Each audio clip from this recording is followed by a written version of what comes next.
Hey 7th grade, this is Miss Reeser here. Today your assignment is lesson 13 and we are getting toward the end of our book, and maybe you have an idea of how it's going to turn out, but we're slowly finding that out.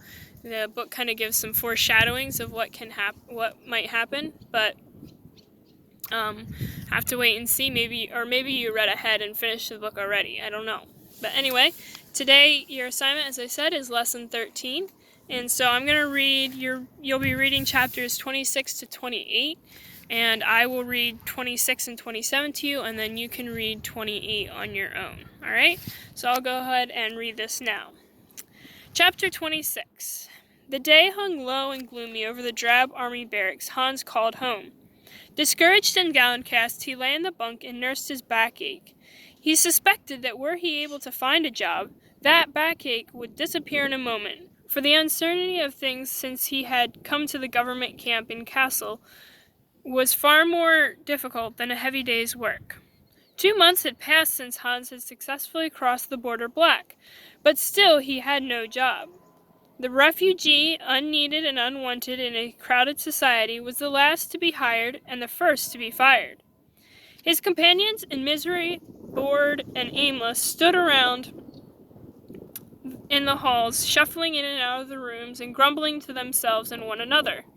Yesterday it had been worse. Several rooms up the hall, a knife fight had erupted between two men who'd had a little too much to drink. And those men had been fathers, with their helpless wives and children looking on. What right had they to have their children with them?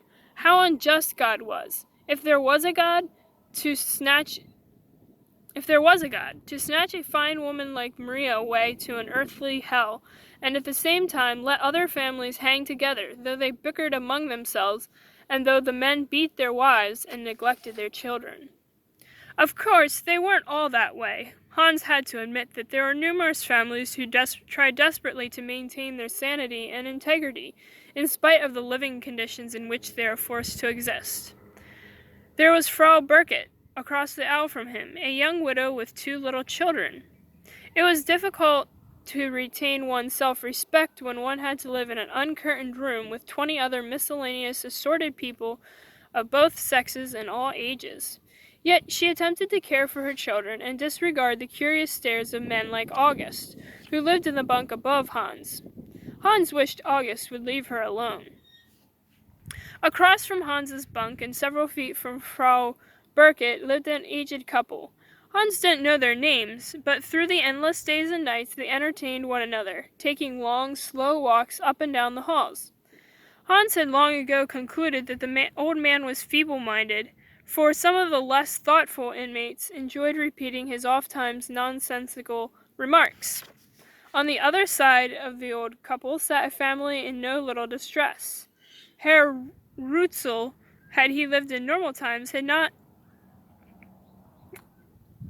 not his home been destroyed by bombers while he fought in the battlefields of Russia, would have been a respectable man. But moral and Christian principles, taken for granted in good times, were sometimes disregarded entirely in wartime. Herr Rutzel, like so many others, felt that the right and wrong must give way to the expediency when one's family was hungry. Thus, he had only recently been released from prison, where he had spent a year for stealing a typewriter and selling it on the black market to buy food for his wife and children. He was determined to go straight again, but he was finding it increasingly difficult to get a job. His wife sat beside him, diapering their baby with a ragged bit of curtain material. The child had been born just before he went to prison. Hans felt sorry for the children in the camp. Games and toys were scarce, and the yard was bleak and barren, a mud hole in wet weather. Books were indeed rare, good ones almost unobtainable. Many of the children arrived in camp with lice and bedbugs, scabies, impetigo, and other skin diseases, and with teeth decayed to rotten stumps. They had been pushed around all their lives, and scores of them had lost one or both of their parents. As a result, they were pouty and disagreeable, jealous and unsociable. There were fits of coughing and many tears. Feeling his cot vibrate, Hans dodged the 2 heavy feet that suddenly descended from the bunk above him. Then he lay back on the cot, pretending to be asleep. Glad as he was to escape from the Eastern Zone into an American-occupied territory, Hans hadn't quite bargained for this. From the first day he'd set foot in the city of Kassel, 85% destroyed, a city of ruins, he had been increasingly aware that he was still an unwanted refugee, a wanderer without family ties, friends, employment, or security of any kind. Making his way through the acres and acres of twisted steel and pulverized brick, he had reported to a refugee center and had been assigned a bunk in a camp on the outskirts of town. There he awaited an assignment, perhaps clearing away rubble or cleaning bricks, but the assignment never came. The owner of the feet from the bunk above shook himself and charged a knowing look at Hans. "Say, you look like you just buried your grandmother," he observed. "What you need, fella, is a woman." He shot an insinuating glance toward Frau Birkett, who was busy spooning a last gulp of soup into her youngest.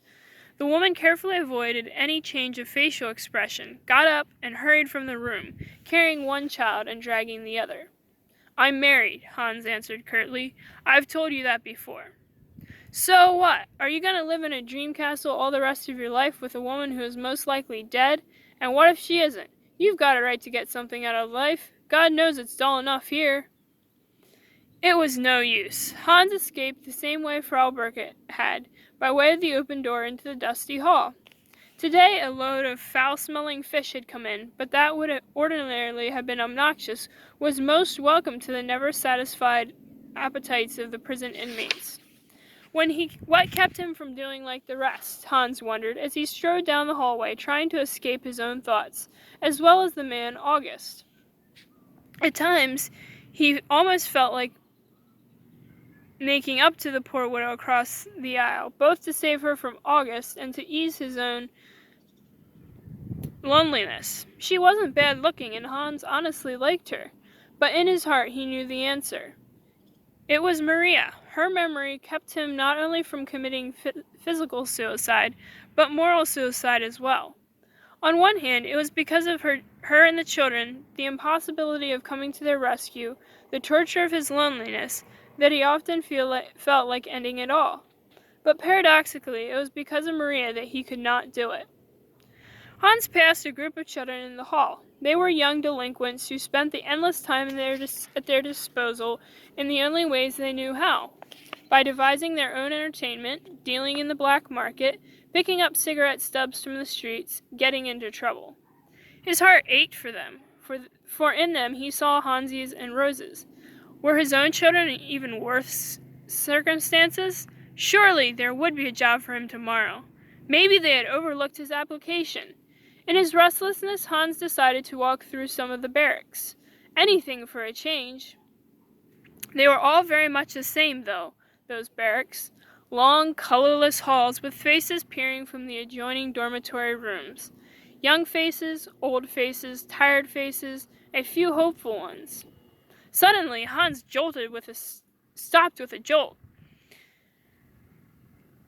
Could he believe what he heard? Almost he would have thought it was Rosie, that thin, flute-like voice speaking in his native Platt. His heart racing, Hans peered through the door of a dormitory room, empty except for one family already eating their supper in a far corner. A middle-aged couple and a boy in his teens stood around the table, intent on what the little girl was saying. There was no doubt about it. They were Mennonites. Friends. No one he had ever met, to be sure, but simple, honest, lovable people like his Maria, Hans, and Rosie. "May I interrupt?" he asked in Platt, clearing his throat to announce his presence.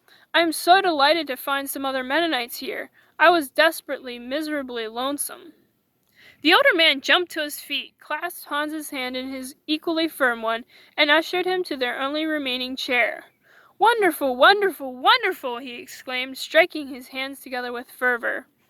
Hans introduced himself briefly while the father stroked his mustache. The mother stacked the dishes and began unraveling the string from an old sack, and the children looked on in silent interest. "We are the David Martins family from Marienthal," And this is my wife Eva, our son David, and our daughter Eunice. The father continued spokesman for the Shire members of his family. He grew sober for a long moment, and his eyes filled with tears. We had 2 other daughters older than David, but they are lost.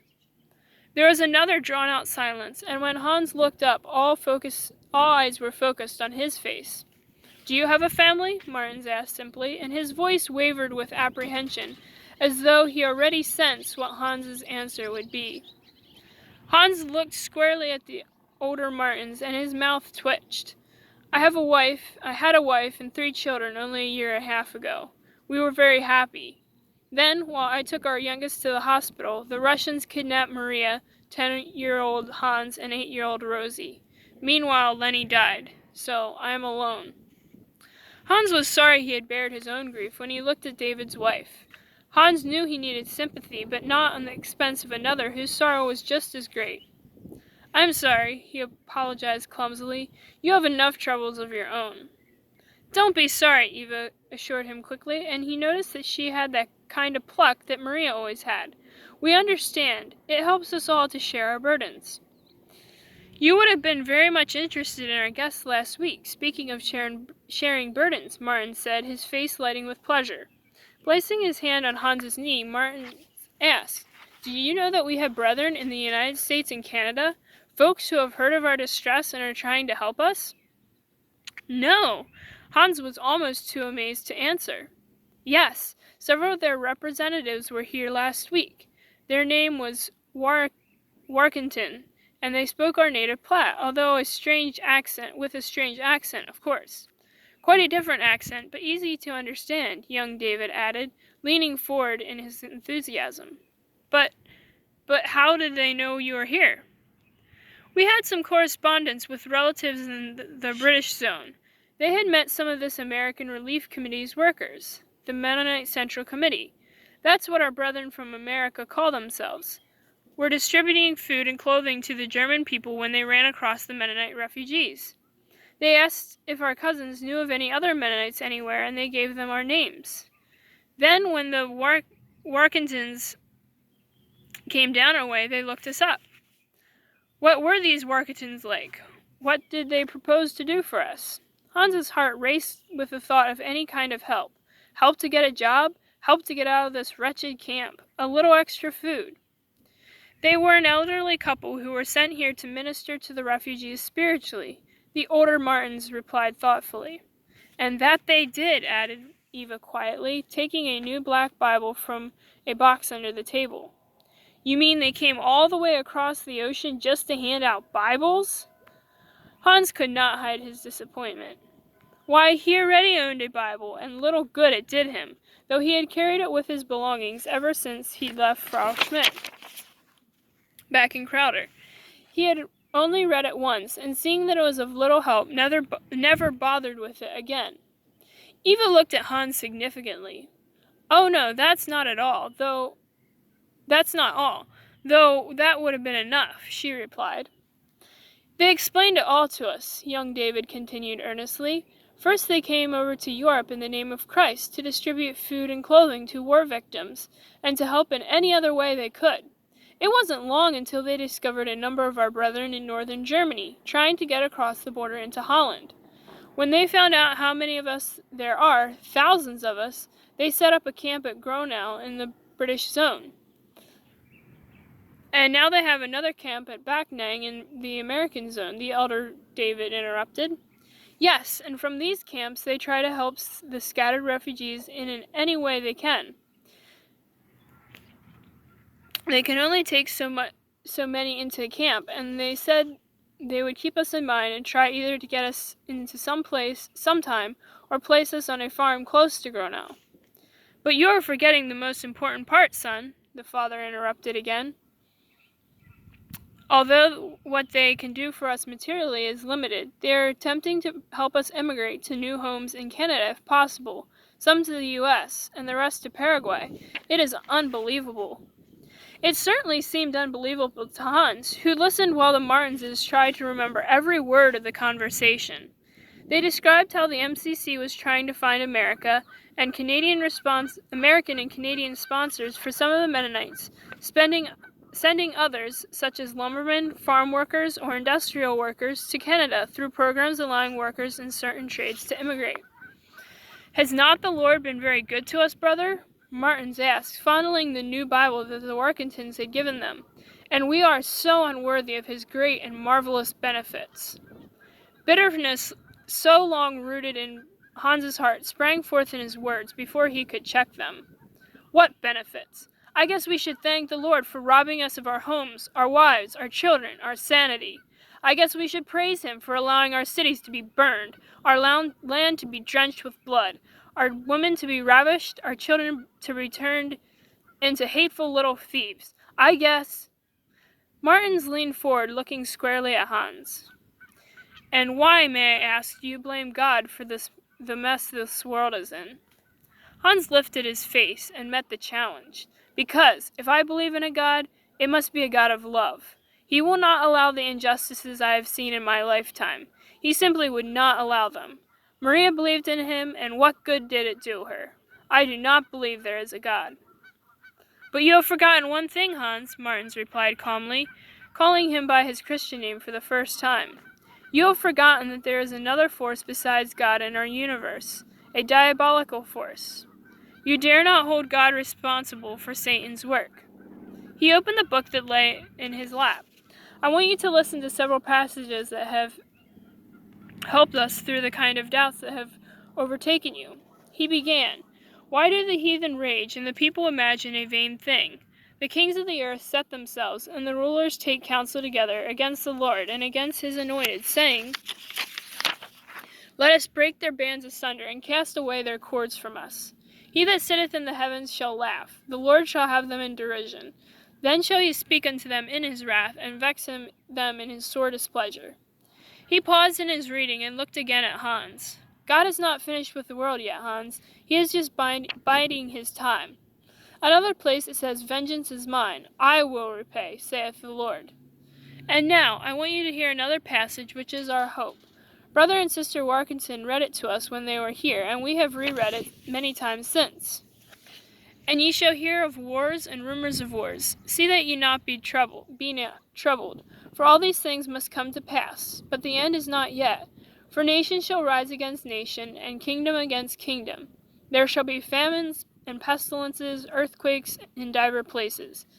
All these are the beginning of sorrows. But he that shall endure to the end, the same shall be saved.'"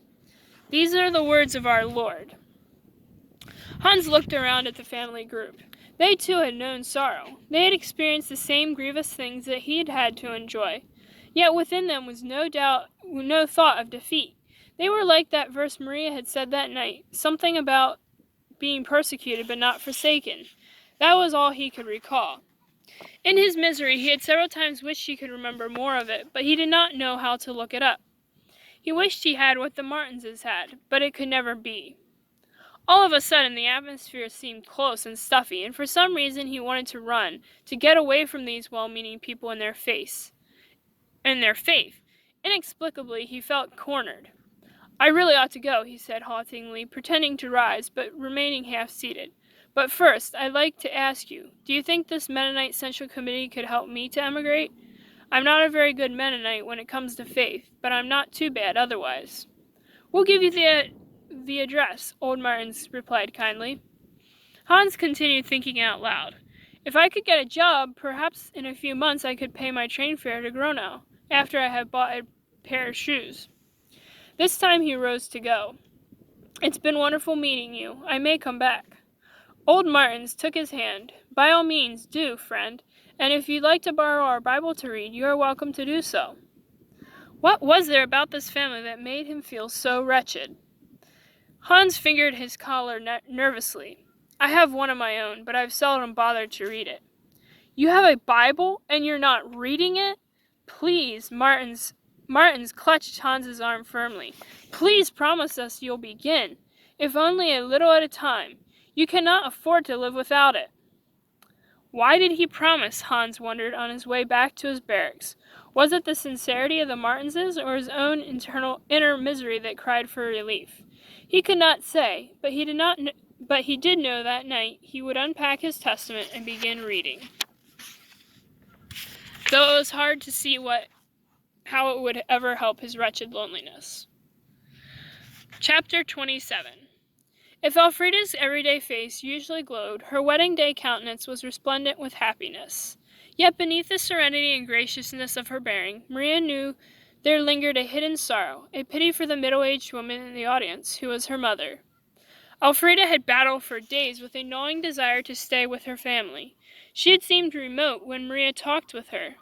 But one day the two of them, Elfrida and Hans, had come hand in hand to announce their new relationship, and Maria noticed that peace rested on the face of her friend. The girl Elfrida had overnight become a woman. "Did I say my part all right?" Rosie queried when Maria and the children returned to their room to take off their good clothes. "I told you, Rosie," Maria replied warmly, "that you did very well. Perhaps you did say your poem a little too fast, but that's the way we all do when we get excited. Really, Rosie, I was happy." "Didn't she look beautiful?" Rosie had mentioned Elfrida's dress half a dozen times on the way back to the logger from the hall where the ceremony had been performed. And it was true that the rented white gown Frida wore could not have fitted her better had it been her own. Maria had helped her alter the gown a little in the waist, but they had been careful not to damage it in any way, since it had to be returned to the shop as soon as they were finished with it. "Did you like Brother Thiesen's sermon, children?" Maria asked. They discussed everything about the simple but impressive ceremony, from the songs the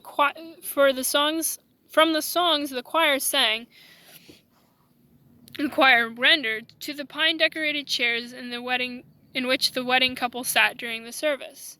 But they had not discussed the earnest words Brother Thiesen had spoke to the pair. Rosie giggled. "Honestly, Mother, I didn't hear a thing Brother Thiesen was saying. I was just all the time saying my poem over and over in my head. I was too scared to think of anything else." Maria smiled. One of the customs connected with Mennonite weddings in Russia was that little girls or older friends would recite a poetry of good wishes to the couple immediately following the ceremony. Rosie and Frida's little sister Sarah had been given this honor, and both girls were thrilled. Maria had felt sorry for Sarah, though, for realizing the separation this marriage would mean for their family, she had been unable to finish her recitation. All this time Hansi had been silent, too silent. Maria had noticed it all the way home, and now that the boy sat dully uncommunicative in his corner, she felt she should probe through the thin shell of his reserve. "Hansi, what's bothering you? You act as though we'd been to a funeral instead of a wedding." "Yes, what is the matter with you anyhow?" Rosie asked. "Rosie, you keep quiet. You always want to have your nose in everything," Hansi said. Maria's warning look silenced Rosie, and she turned back to her troubled son. "What is it, Hansi?" The boy stared dismally at the row of cups and plates across the cubicle from where he sat. "It's just that everything goes wrong at once. Franz goes and gets married, and you have to go back to the hospital, and I hope I won't have to be in the hospital long this time." Maria was determined not to cry, and the aggravating lump that wouldn't stay swallowed annoyed her. "It's for our good in the long run, children. Herr Peters said that if I can just get built up, maybe I'll pass the physical next time the Canadian officials come. We have a lot to be thankful for that you children are in such good shape." "I know," Hansi replied, "but what are Rosie and I going to do while you're gone?" "The Hausvater just told me today, children, that you will probably live with the Gunthers. They are an older couple without children. And of course, Hansi, you will look after Rosie and be a real brother to her." Maria grinned and gave his ear a playful pull. "You know, you quarrel with Rosie when we're alone, but just let anyone else say anything about your sister and you are her best friend." Yet that night, when the lights were out and Maria lay awake on her cot, she did not feel so confident. What might happen to the children while she was hospitalized? It was hard for her to understand why she had failed to pass the physical requirements for entrance to Canada, and why she had to be separated from her family once more. She did not need to worry about Rosie. Conscientious and punctual, Rosie would roll out of bed on time, wash her face, braid her own hair, and keep her lessons up to date. But it was different with Hansi. Good, nutritious food and the stability of the camp environment had helped him make the husky, unpredictable boy he was intended to be. Never were 2 days alike with him, for he was curious and impulsive, and his inquisitive disposition sometimes led him to investigate matters that were most assuredly none of his business. And to make matters more difficult, there was this foolish triangle. To Hansi's chagrin, Rosie kept Maria posted on which of the boys, Anton or Hans, walked Irmgard home from school. Then Hans would say very uncomplimentary things about the little half-Russian chap. He still had not forgiven Maria for befriending Anton's ostracized mother. It would be different were not Franz married. Even when Maria would have called Franz and Elfrida in and asked them to keep an eye on the boy, but Elfrida's family was to sail for Canada in only 2 weeks, probably never to see the young couple again. It would not be fair to take any of their precious time. Maria's faith had come a long way that terrible night in Coronrade, when she had learned of Lenny's death, when she had battled it out on her knees, finally surrendering Lenny to God, when she, like Job, had accepted the higher wisdom of a loving Heavenly Father. Never again had she jaywalked so far from the path of trustful dependence upon God as she did that night in Coronrade. Yet there were times, like tonight, when she found it hard to lay her hand in God's, to turn over everything to Him, and let Him overrule her desires according to His own good pleasure. And then she knew where her trouble lay. It was her own persistent will again. She had not surrendered.